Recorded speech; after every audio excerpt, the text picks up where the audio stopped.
वरण्याची भाजी कोणाकोणाला आवडते कमेंटमध्ये सांगा बरं। त्यासाठी पाव किलो वरणा घेऊन आली। आता याला हाताने सोलून मागचं पुढचं देठ काढून छान तोडून घेतलेली आहे। हे बघा एवढी भाजी निघालेली आहे। हाताने तोडल्यामुळे चव खूप छान येते।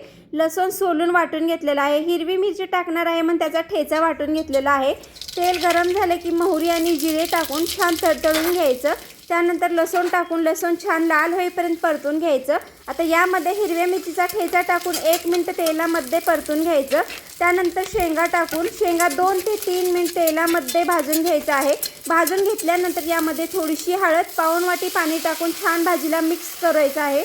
त्यानंतर झाकण ठेवून 5 ते 7 मिनिटं थांबायचं। 5 ते 7 मिनिटांनंतर भाजी छान शिजलेली आहे। चवीपुरतं मीठ, थोडीशी कोथिंबीर टाकून भाजी छान मिक्स करून घ्यायचं। शेवटी शेंगदाण्याचं पीठ टाकायचं आहे। छान भाजीला मिक्स करायचं। तयार आहे आपली वरण्याची भाजी। आवडलं तर ट्राय करा आणि हो, चॅनेलला लाईक, सबस्क्राईब करा।